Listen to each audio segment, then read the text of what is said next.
gente. Bom dia, meu povo. Graça e paz de Jesus a todos. Muito bem, terminamos uma série.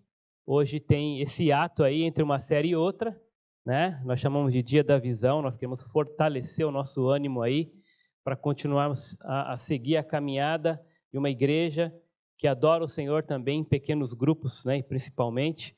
E o que já foi cantado aqui, né? Para nos trazer ânimo, para nos trazer essa convicção de que Jesus está conosco nessa caminhada, e eu quero falar com vocês nessa manhã sobre motivação, tá bom? Essa é a ideia hoje. Nós vamos ler um texto bem conhecido, mas antes, a ideia de motivação, a raiz, né, desse termo, ela tem a ver com a palavra motivo, né? A raiz de motivação vem da palavra motivo. E o latim aí traz a ideia de se movimentar, ou movimentar aquilo que faz mover, né? Em consequência, motivar, então, significa provocar movimento. Então, motivação tem a ver com movimento. Provocar movimento. O texto está aí, eu vou projetar na tela aqui, é bem curtinho, mas você pode também ver na sua versão. Aqui está na NVI, tá bom? Bem conhecido, não é? Não sei se tem alguém que nunca tinha visto esse texto antes ou ouvido falar sobre ele. Mas aqui são as palavras de Jesus, ele vai dizer o seguinte aos seus discípulos. Evangelho de João, capítulo 16, finalzinho ali, verso 33, ele vai dizer: Eu lhes disse essas coisas, para que em mim vocês tenham paz. Neste mundo vocês terão aflições. Contudo, tenham ânimo. Eu venci o mundo. Baita texto, né? Muitos até colocam aí no adesivo aí em algum lugar, né? Tenham ânimo, eu venci o mundo, ou coisa do tipo. É muito bom ouvir isso, né? Agora, vamos entender um pouquinho desse texto e o contexto dele também. Depois, né, eu lhe disse essas coisas. Que coisas são essas, né? Jesus, ele vem aqui, se vocês já leram e vão se lembrar, lá no capítulo 13, ele lava os pés dos discípulos. Um momento emocionante até, diferente, assim, os discípulos ficam, né,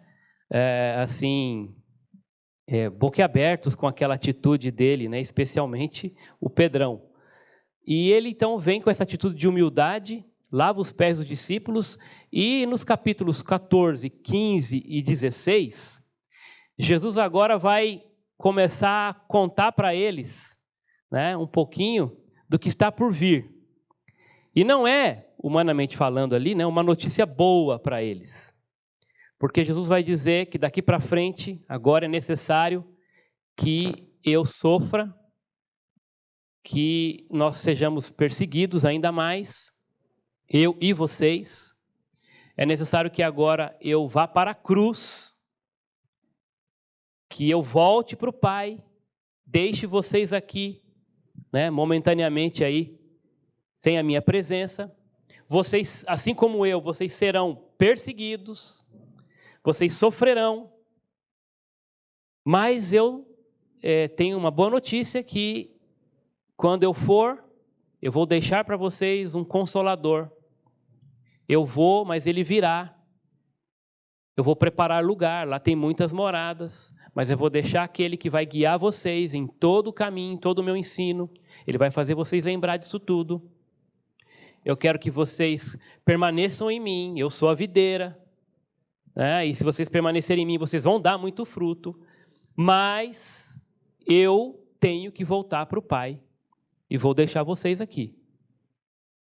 E isso é uma notícia que traz um impacto. Eles estavam, né, bem, andando juntos, se alegrando com tudo que eles estavam vendo a partir dos milagres, né, das palavras, dos ensinamentos do Mestre. Agora ele está dizendo, eu vou morrer. Então, é interessante, né, essa dinâmica, que ao mesmo tempo em que, por um instante, os discípulos parecem entender, né, quando ele pergunta, por exemplo, quem é que estão dizendo por aí, né, que eu sou? Uns estão dizendo que você é Elias e tal, um dos profetas. Mas e vocês? Aí o Pedro vai dizer, não, o Senhor é o Cristo, o Filho do Deus vivo. Bom, muito bem, Pedro, parabéns. Foi Deus que revelou isso para você. Aí, bom, agora parece que caiu a ficha, né? Mas pouco depois, ele está falando que tem que morrer, que vai ter que ir para o céu. Aí o mesmo Pedro fala, não, o senhor não vai morrer coisa nenhuma, larga disso, bate na madeira, né? E aí ele fala, arreda de mim aí, Satanás. Isso agora que você está falando não provém de Deus, não. Né? Então, parece que não caiu a ficha. Eu tenho, faz parte do plano, do propósito.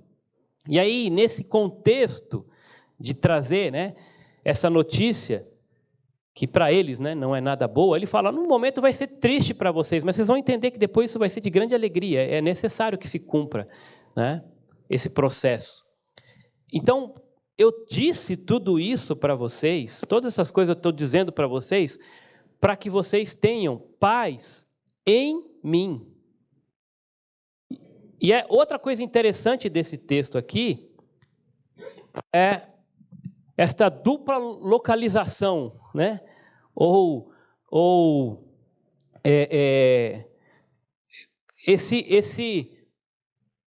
Esses dois ambientes de permanência do cristão.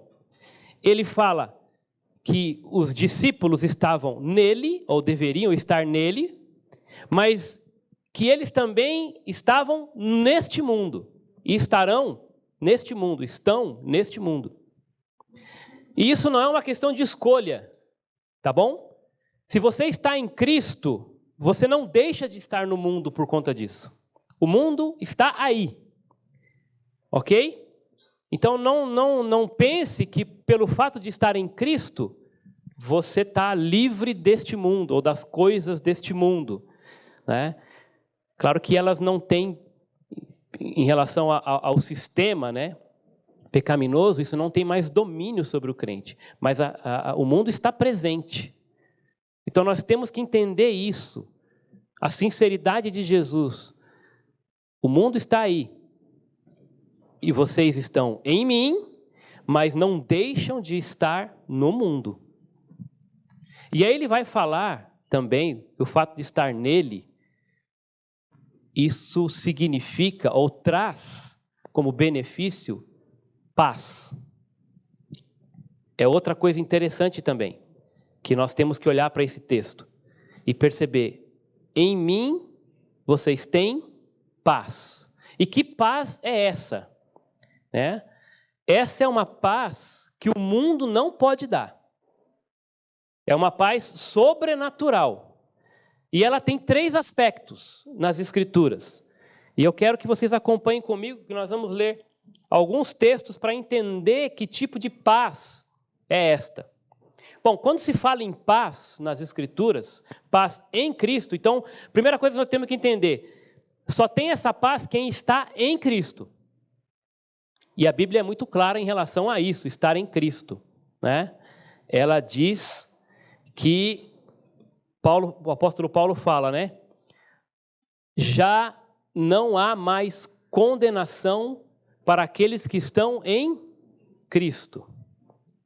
Então é interessante perceber que o primeiro aspecto dessa paz é a paz com Deus. Porque o ser humano, pecador, está separado de Deus, ele é inimigo de Deus. Mas o Evangelho traz a boa notícia de que em Cristo, quando nós cremos em Cristo, quando nós entregamos nossa vida para Jesus, então aquele muro de inimizade, ele cai. E Deus, então, por meio de Jesus, estabelece, a paz por meio de Jesus é reestabelecida entre o homem perdido e separado pelo seu pecado e o Deus Santo, Todo-Poderoso, que ama este pecador. Então, esse evangelho é o projeto de Deus para restabelecer a paz entre o homem e ele mesmo. Jesus é esta ponte que reconecta, que religa, e daí vem o termo religião, o termo religare, do latim. Jesus é a nossa religião. E é uma palavra linda quando nós olhamos para essa forma correta de entendê-la, né? Jesus, então, ele religa. A religião é o reestabelecimento da paz com Deus. Romanos 5:1 Espero que você já tenha aberto aí. Tendo, pois, sido justificados pela fé, temos o quê? Paz com Deus. Por quem? Por nosso Senhor Jesus. Então, estar em Cristo é ter de volta o restabelecimento da paz com Deus. Isso por causa da obra de Jesus. E uma vez reestabelecida esta paz, já não há mais condenação para aqueles que estão em Cristo, porque a inimizade foi retirada e agora foi restabelecida a paz com Deus. Mas também tem um outro tipo de paz, que é a paz por Deus, ou por causa da presença de Deus conosco, da comunhão com Deus, da amizade com Deus, da intimidade com Deus. E é interessante também olhar para esse texto, João 20. Aliás, o texto de Isaías que nós não lemos ali é muito conhecido também, né? O texto sobre a obra de Cristo, né? O castigo que nos traz a paz estava sobre ele. Então você vê, Jesus tomou para si as nossas dores, as nossas feridas, e por causa do sacrifício dele nós temos paz com Deus. Agora sim, João 20, 19, João 20, 19, ao cair da tarde daquele primeiro dia da semana, estando os discípulos reunidos à portas trancadas, por medo dos judeus, Jesus entrou, pôs-se no meio deles e disse, o que Jesus disse? Paz seja com vocês. E aí acabou o medo. Porque o Pai chegou. O Pai estava ali presente. E quem é pai, quem tem filho pequeno especialmente, vai saber, né? Sabe o que eu estou dizendo. Eu conto essa história aqui, sempre me vem à memória, quando o Heitor era pequenininho, acabou a energia lá em casa à noite, tudo escuro. E aí, o que a gente faz quando acontece isso? Alguns têm, hoje em dia, né? Eu falo do pessoal mais humilde, tá?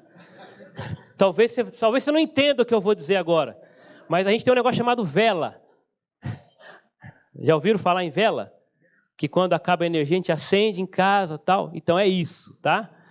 E aí nós acendemos umas velas ali, colocamos uma no quarto, outra ali mais no corredor, perto do banheiro, enfim. E, num determinado momento, quando ele estava no quarto, ele ficou brincando. E eu falei, olha, se você soprar e apagar, vai ficar tudo escuro. E ele ali, né, fazendo aquela carinha de quem vai aprontar. E, de repente, ele assoprou. Talvez ele não quisesse, mas ele, enfim, estava com vontade de ver o que ia acontecer, né? Mas aí tudo escuro. E eu fiquei na minha. E ele não estava perto, geograficamente eu estava na cama, ele estava mais lá na frente. E quando ele apagou e viu que ele estava sozinho naquela escuridão, o que aconteceu? Ele começou a gritar, né? Ele começou a gritar, pai, pai, né? E aí eu levantei e fui até ele e abracei e falei, o pai está aqui. Né? E aí o que aconteceu? A paz reinou. Porque ele sentiu o abraço do pai. E não precisa ter medo. Né? Não precisa. Pode ser que talvez tudo em volta esteja ruindo, mas o pai está aqui. Então, ele descansa nos braços do pai. A presença, saber que Jesus, ele disse assim, eu vou, mas eu vou deixar o Consolador. Vocês nunca ficarão sozinhos. Estarei com vocês todos os dias. Todos os dias. E como é que Jesus cumpre essa promessa? Por meio da presença dele na terceira pessoa da Trindade, o Espírito Santo. Estarei convosco todos os dias até a consumação do século. Então, nesses momentos de angústia, de dificuldade, de escuridão, né, neste mundo tenebroso, ter a certeza de que Jesus está conosco está ao nosso lado, isso tem que nos trazer paz. Não precisa ter medo. Não precisa ter medo. O Pai está aqui. Quantas e quantas vezes a Bíblia nos dá essa promessa, né? Quando vocês passarem pelas águas, vocês não vão afundar, não temam. Eu estarei com vocês. Quantas e quantas vezes nós temos essa promessa do Pai de que Ele estaria nos guardando, né? Ele estaria com os seus braços nos acolhendo. São momentos difíceis que nós atravessamos muitas vezes, mas entender essa paz é a comunhão com Deus, a presença de Deus entre nós. Onde estiverem 2 ou 3 reunidos, ali estarei eu no meio deles. Mas só 2 ou 3 e quando eu estiver sozinho? Ele está dentro. Ele está no meio também, só que é dentro. Tá? Ou seja, Deus sempre está conosco. Não é só quando tem 2 ou 3 reunidos. Né? Ele sempre está conosco, sempre, sempre. E tem esta paz que vem de Deus por causa do poder dele. Ou seja, é algo que nós não conseguimos entender. E é isso que o texto vai dizer aqui. Paulo vai falar aos filipenses quando eles estão com a tendência de ficar ansiosos. Isso para todos nós, né? Quando nós temos as dificuldades batendo à nossa porta, não sabemos o que fazer, começa a queimar o coração, né, com aquela angústia, ansiedade, preocupações.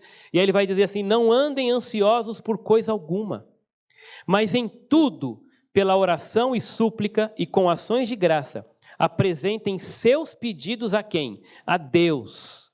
Versículo 7.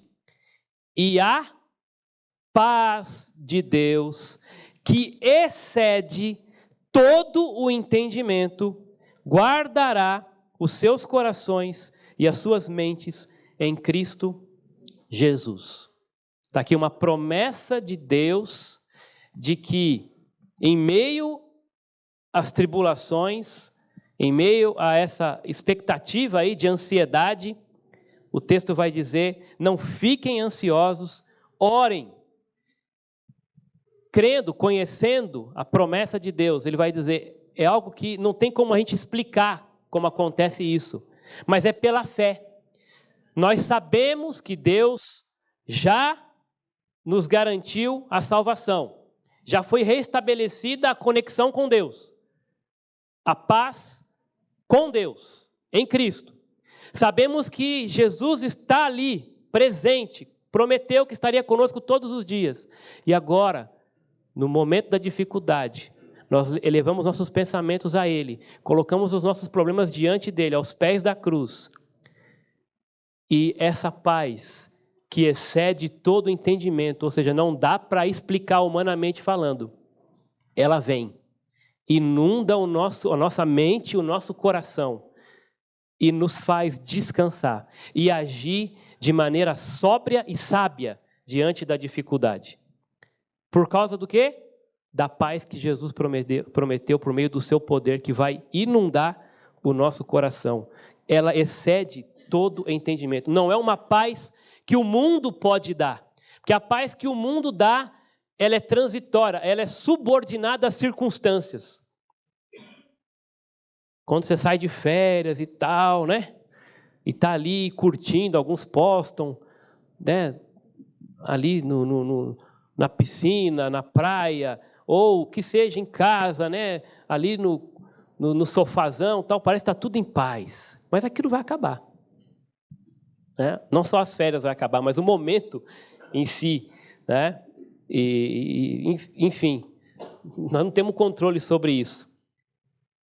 Mas Jesus falou, essa paz excede todo o entendimento. O mundo não pode dar. Ela não está associada a qualquer tipo de circunstância favorável. E outro texto maravilhoso que traz essa ideia, segundo aos Tessalonicenses, capítulo 3, verso 16, diz assim, o próprio Senhor, o Senhor da paz, e aqui ele está sendo caracterizado, né? Adjetivado aqui, o Senhor da paz, lhes dê a paz Quando? Só na hora das férias? Só na hora de dormir? E às vezes nem dormindo, né? Não. O Senhor da paz lhes dê a paz em todo o tempo. E de que forma? De todas as formas. Como entender isso? Como entender isso? Descansando no poder de Deus. Tem uma música que nós cantamos assim, descansando no poder de Deus. Em todas as formas, o Senhor seja com todos vocês. Olha que promessa linda. O próprio Senhor da paz lhes dê a paz em todo o tempo e de todas as formas. Então, para entender esses aspectos aí da paz, uma vez restabelecida a conexão, por meio do sacrifício de Jesus, da obra dele, temos paz com Deus. E ele prometeu ter comunhão conosco, estar conosco todos os dias, nos guardando. Por causa da presença dele, então, temos essa paz por Deus, pela presença de Deus. E a paz que excede todo o entendimento, diante das dificuldades, da ansiedade, das preocupações, ele diz assim, essa paz vai guardar o coração e a mente de vocês, de maneira sobrenatural. E é isso que Jesus está falando aqui no texto, né?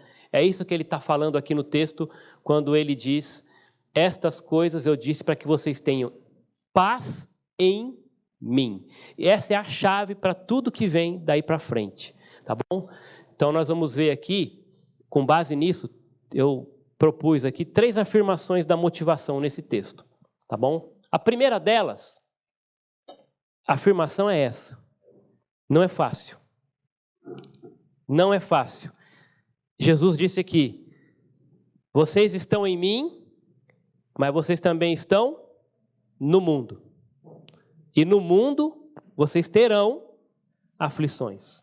Palavra do próprio Jesus. Jesus, ele é sincero, transparente.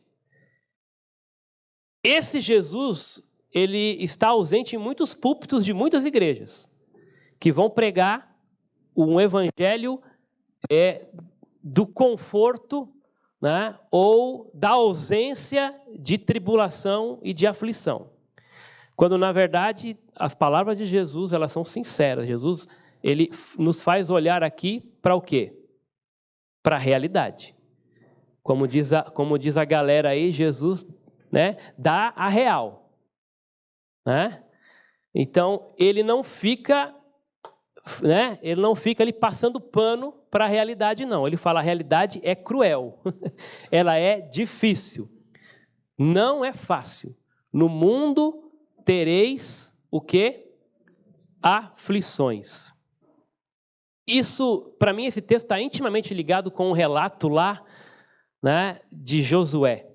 Nessa transição da história do povo de Israel rumo à terra prometida, de Moisés para Josué. Pensa comigo aqui, né? Moisés foi um grande líder, um homem usado de maneira extraordinária por Deus, um dos maiores. Quem já assistiu, quem já leu da história de Moisés, que história linda, fantástica. Por meio dele, Deus conduziu esse povo à liberdade da escravidão dos egípcios, a grande potência da época. E não foi de qualquer jeito, assim.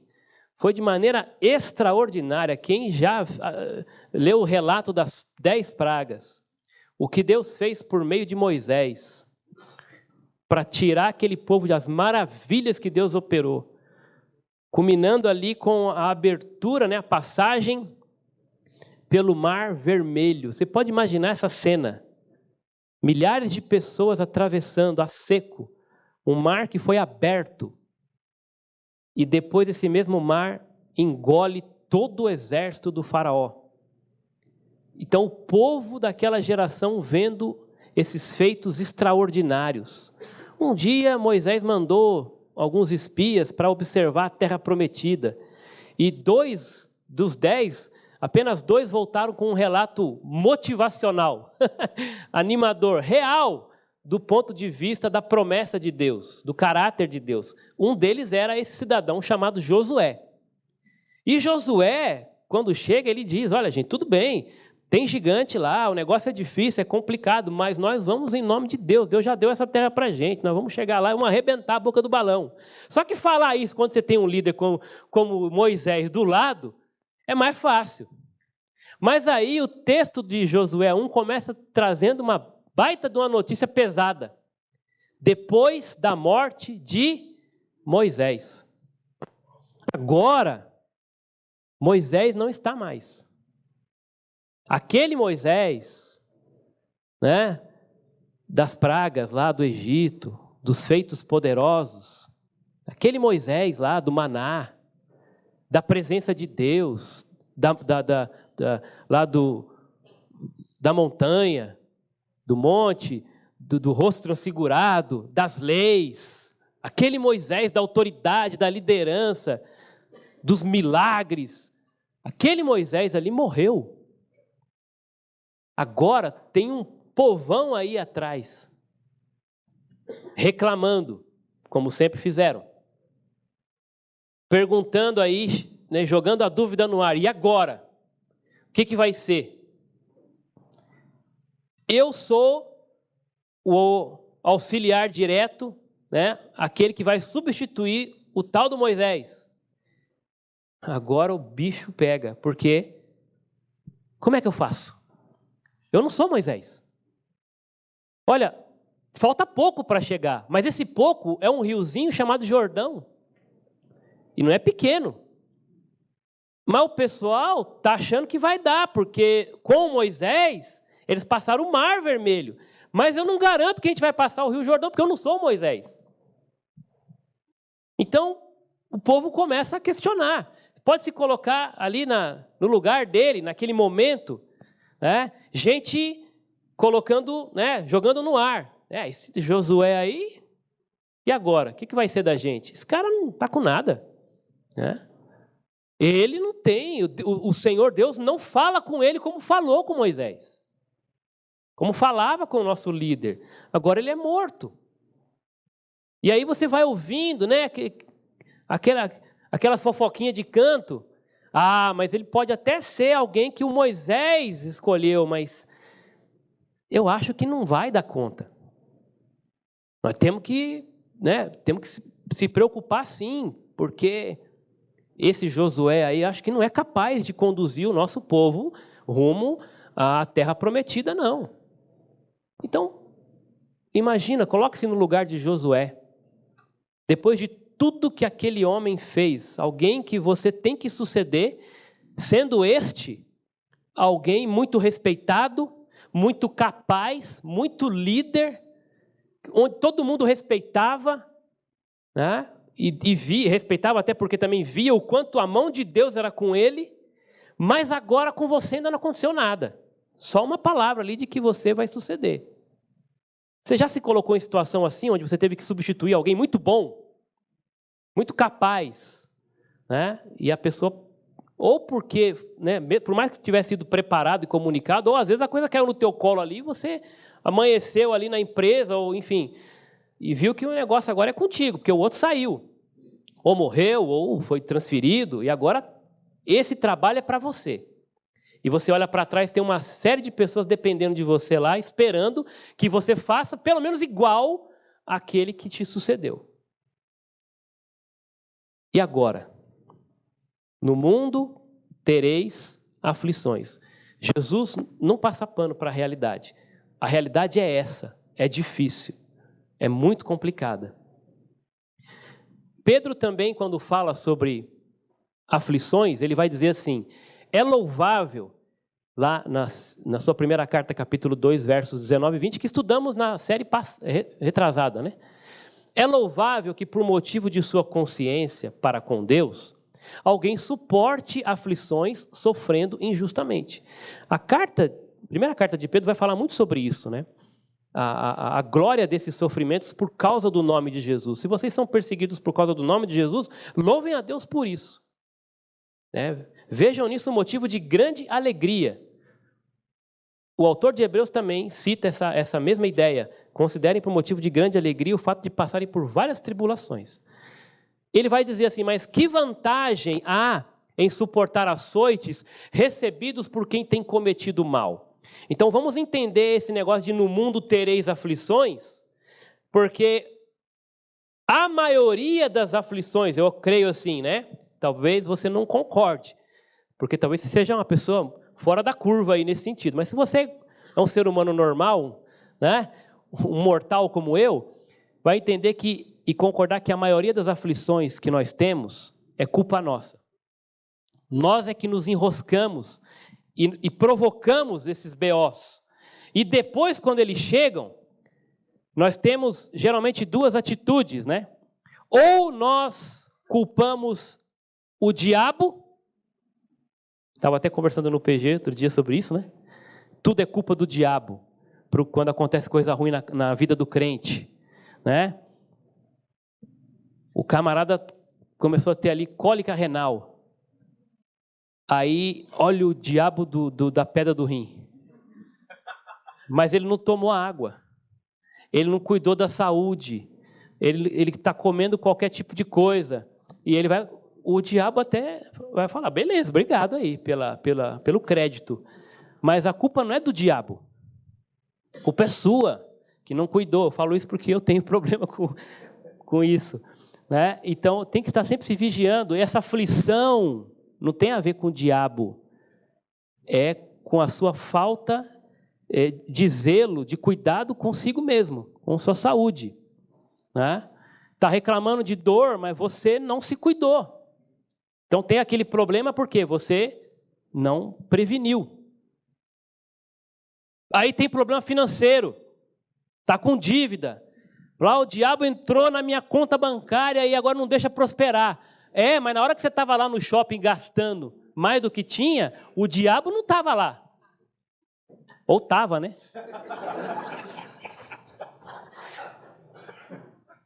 Então, gente, a aflição, ela está aí.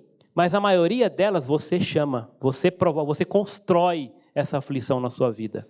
Relacionamento, né? Tá chorando porque alguém agora te deixou, ou porque fulano brigou com você, não quer falar com você e tal, mas como você foi chato.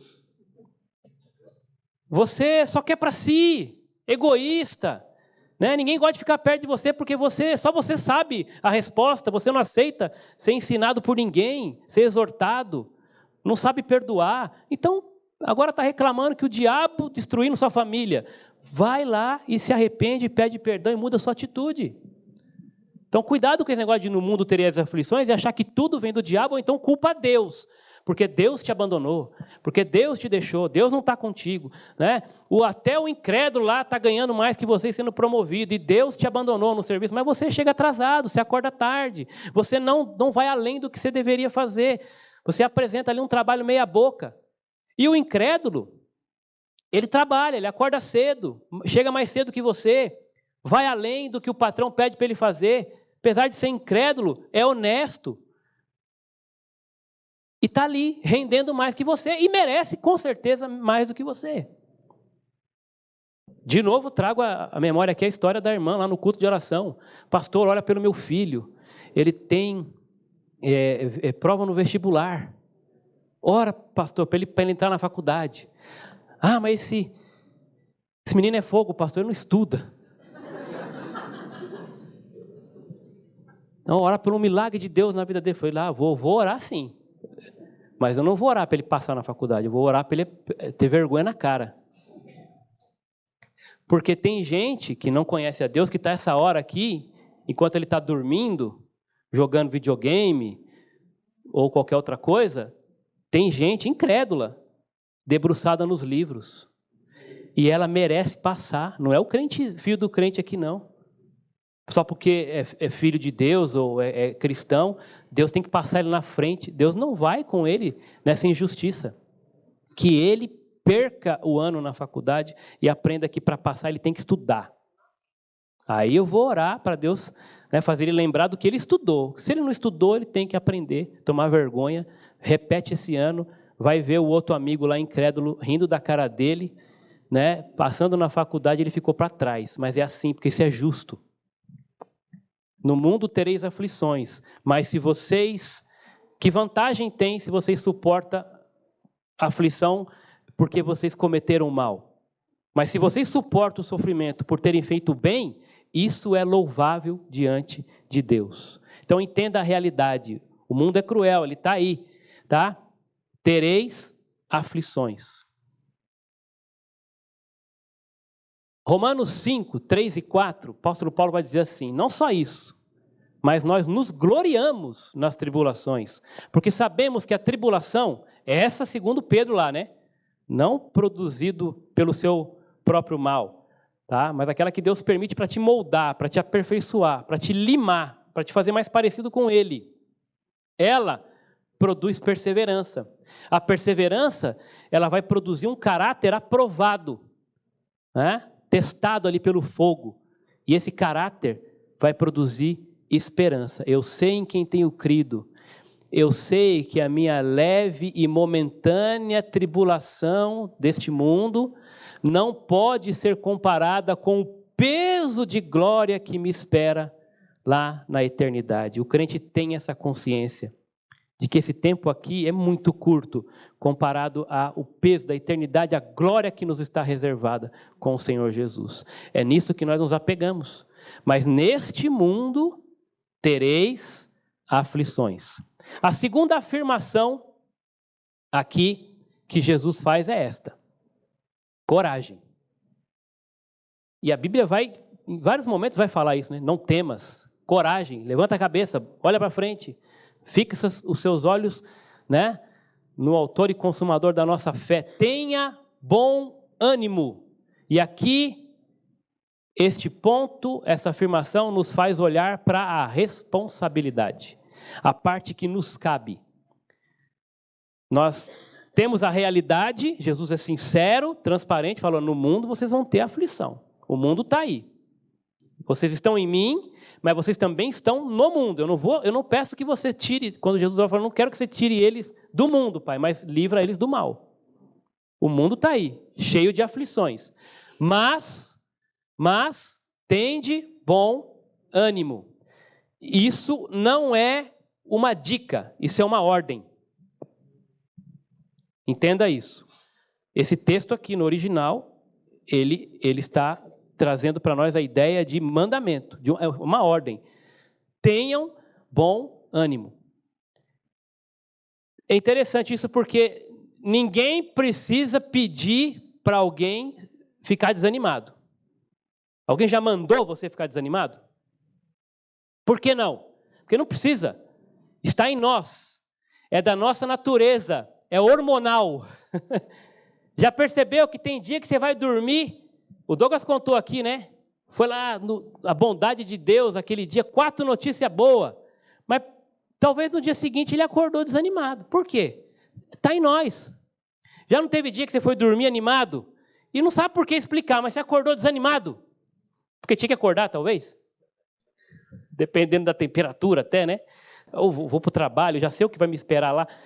Ninguém precisa mandar você ficar desanimado. O desânimo está em nós. É da natureza pecaminosa, caída do ser humano. Nós nos desanimamos muito fácil, por coisas até, né, banais. Entende? O desânimo, ele está aí, está em nós. Talvez é um botãozinho que é muito sensível. Qualquer coisinha, às vezes, pum, aciona esse botão do desânimo. A gente desanima por causa do dia que estava calor, ou porque o dia está frio. Já viu gente que reclama por causa do calor? Aí vira frio, reclama do frio. Desanima. Ah, é muito frio. O calor demais, não consigo. Ué, o que você quer? Né? Não tem? Aí desanima por causa do trabalho. Mas quando está sem trabalho, eu preciso do trabalho. Eu preciso do emprego. Não é? Desanima. Às vezes uma posição que cai na tabela, se não é aquela da zona do rebaixamento, porque aquela é cruel, né? Desanima. Tem alguns que estão acostumados já. Né? Está tentando achar um jeito. Mas desanima por causa de jogo. Desanima porque não ganhou o presente que talvez acha que merecia, que não teve condição de comprar.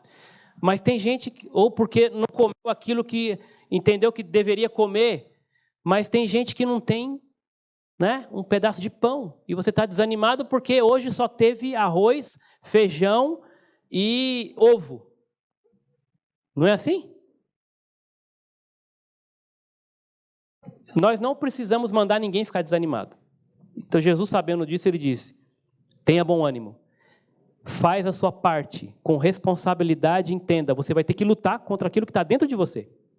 A tendência de sempre olhar para as coisas de maneira negativa, né? De olhar para aquilo que ainda não foi feito, ou que ainda não aconteceu. Mas ele diz, não olhe para as circunstâncias. Não olhe para fora nesse sentido. Olhe para cima.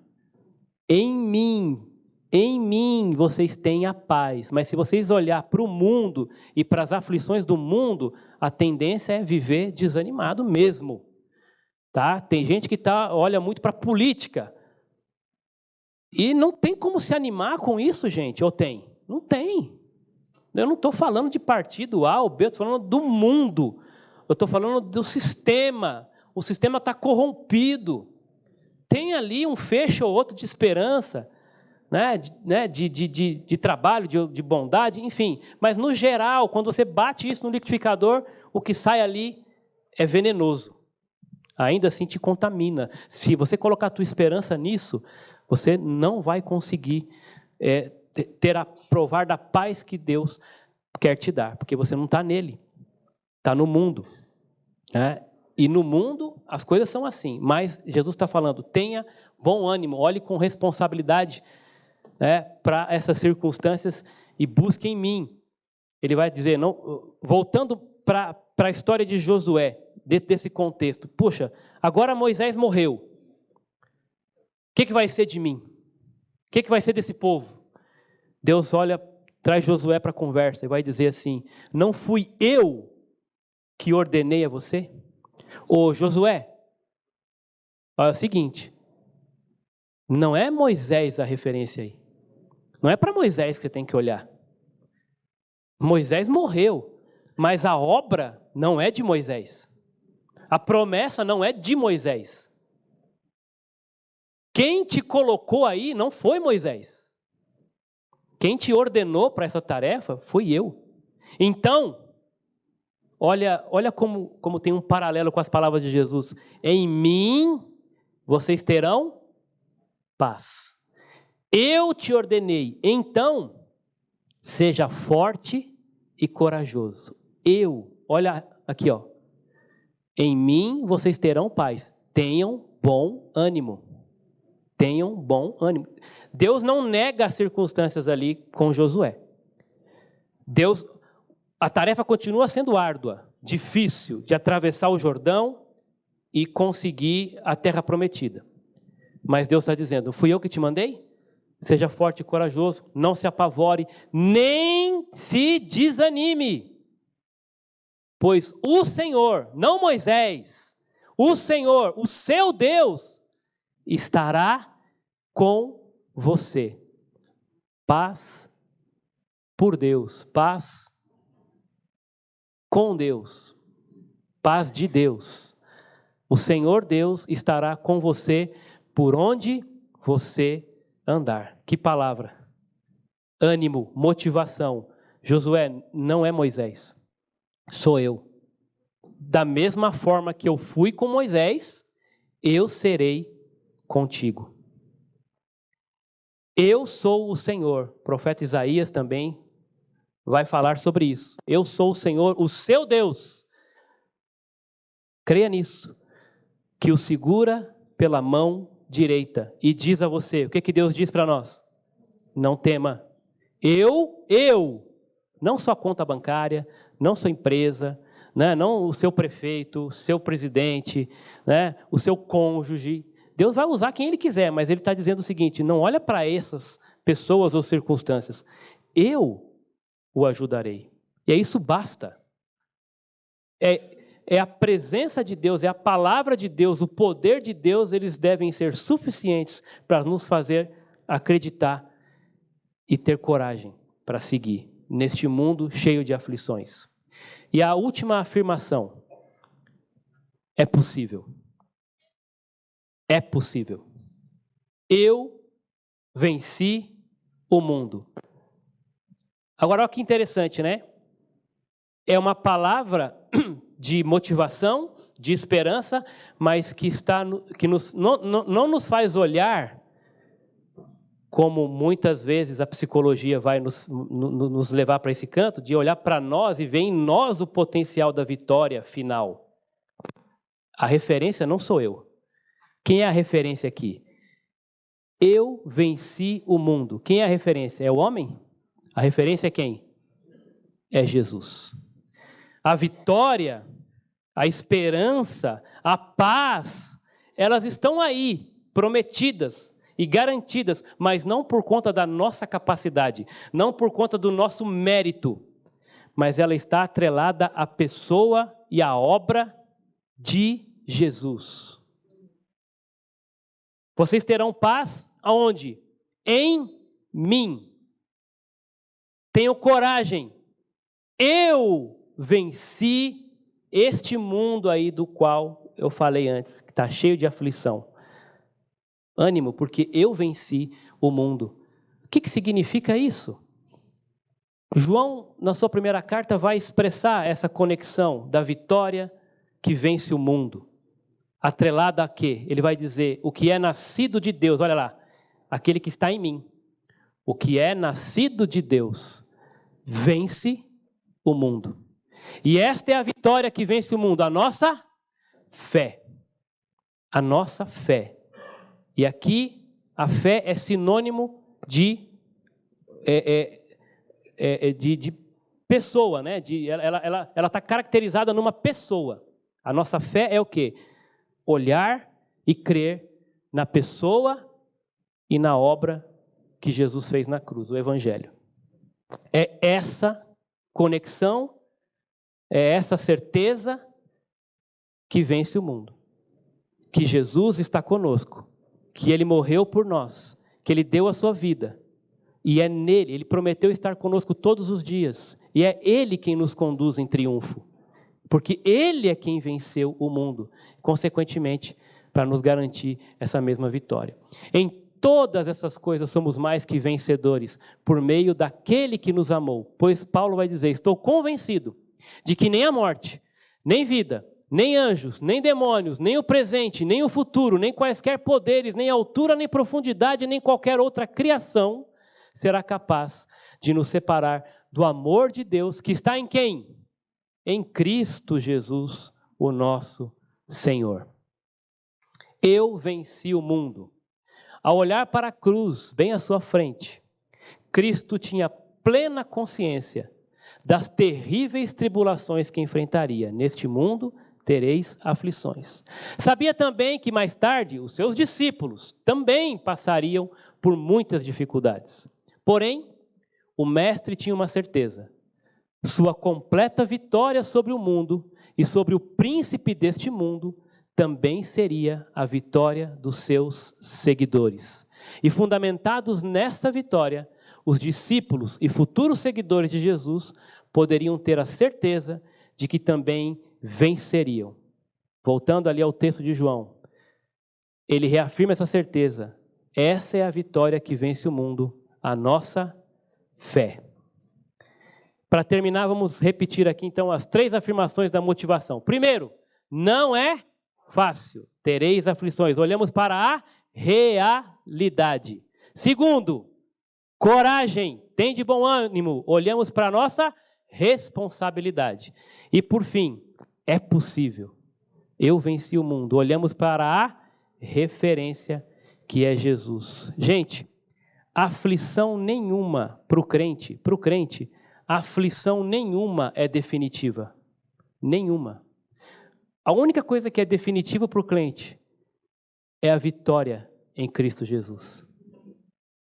Para o crente, nem a morte é definitiva. O que é definitivo para o crente é a vida eterna em Cristo Jesus. Creia nisso, motive-se com isso, com essas palavras de Jesus. No mundo vocês terão aflição, mas tenham bom ânimo. Eu venci o mundo. E eu falei tudo isso para que em mim vocês tenham paz.